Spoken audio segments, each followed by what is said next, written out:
History's biggest lies busted. Hey there, history buffs and truth seekers. Have you ever felt like something you learned about the past just didn't quite add up? Like maybe some of those facts were more like, well, fiction? Stop. What if I told you that some of the things you learned in history are completely false? From Viking helmets to Napoleon's height, today we're busting the biggest history lies that everyone still believes. Get ready, because what you're about to hear might just change the way you see history forever. Okay, picture a Viking. You're probably imagining a big bearded warrior with a horned helmet, right? But guess what? That image? Totally inaccurate. Vikings never actually wore horned helmets in battle. It turns out that whole horned helmet thing was a result of, wait for it, a 19th century opera. Apparently, costume designers for Wagner's Der Ring des Nibelungen thought horned helmets would look super cool and dramatic on stage. But here's the thing. There's zero archaeological evidence to suggest that Vikings ever wore helmets with horns. In fact, the only Viking helmet ever found was a simple, hornless design discovered in Norway. So why the misconception?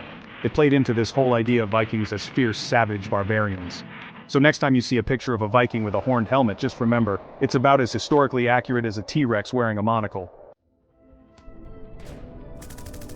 Let's be honest, we've all heard the joke. Napoleon, the short guy with the huge ego, right?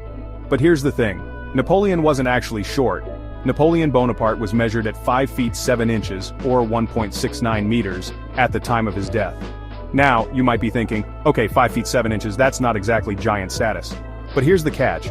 That height was actually considered average, even slightly above average, for a man in France during the late 18th and early 19th centuries. So, how did this whole Napoleon was short thing get started? Well, historians believe it was a combination of factors.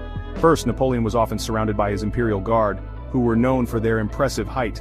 So compared to them, yeah, he might have seemed a tad shorter. Second, the British, Napoleon's arch-enemies, were pretty keen on spreading propaganda that painted him in a negative light. So the next time you hear someone crack a joke about Napoleon's height, you can hit them with some actual historical knowledge. Chapter 3. Medieval people never took baths? Busted. We've all heard the stories about how people in the Middle Ages smelled absolutely terrible because they, supposedly, never bathed. But hold on a second, is it really true that medieval people were just walking, air-freshening disasters? The answer, my friends, is a resounding no. In fact, medieval people actually cared a great deal about cleanliness and hygiene. Bathing was a regular part of life for many people in the Middle Ages, especially for those who lived in towns and cities. Public bathhouses, known as stews or baths, were incredibly popular, and people from all walks of life would gather there to socialize, relax, and get squeaky clean. These bathhouses weren't just about hygiene either, they were often seen as places of healing and rejuvenation, with some even offering medical treatments. So where did this whole medieval people never bathed thing come from? During the Renaissance, people became obsessed with the idea of reviving classical Roman and Greek culture. So the next time you're watching a movie about the Middle Ages and someone makes a crack about how bad everyone must have smelled, just remember, it's a myth! Mind blown? Well, there are even more crazy history myths out there just waiting to be debunked. So if you love uncovering the truth about the past and separating fact from fiction, hit that subscribe button and join me for more awesome history mysteries. Let's make history exciting. Together.